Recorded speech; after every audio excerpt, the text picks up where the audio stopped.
Greetings to all. Today I am going to talk about the Presbyterian Church. First of all, the Presbyterian Church is one of the mainline Protestant denominations in the United States. According to Nava R. Silton and co-writers in the article The Association Between Religious Belief and Practices and Life Fears Among Members of the Presbyterian Church, mainline Protestant denominations is a term which includes American Baptist, Episcopal, Lutheran, Methodist, and several other churches in the United States.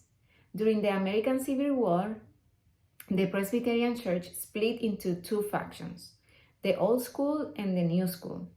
The Old School faction had more members in the southern states, while the New School faction had more members from the northern states.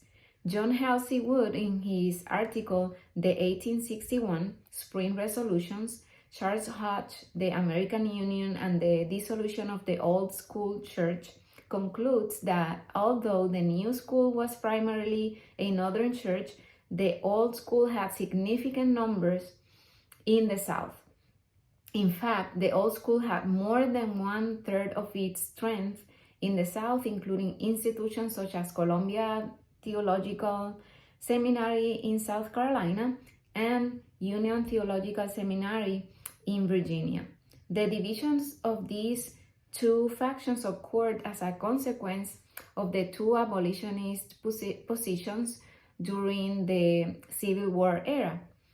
The Old School followers were mostly anti-abolitionist and had more conservative positions, unlike the New School followers, who were mostly abolitionist, pro-women's rights, and social reforms.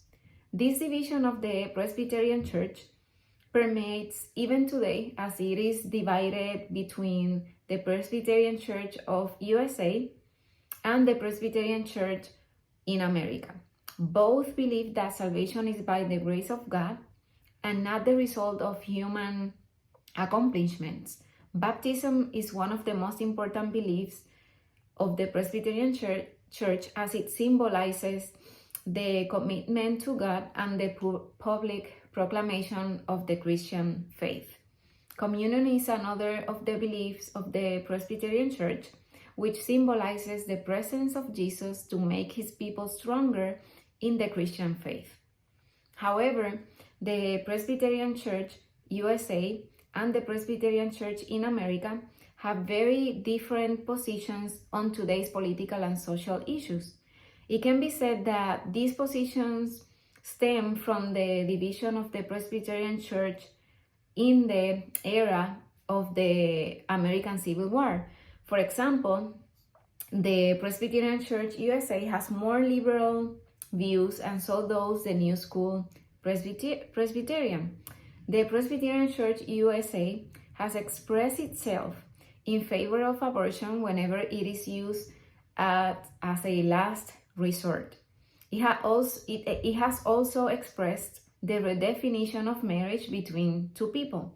In contrast, the Presbyterian Church in America has much more conservative positions, as did the movement of the Old School faction in the Civil War era.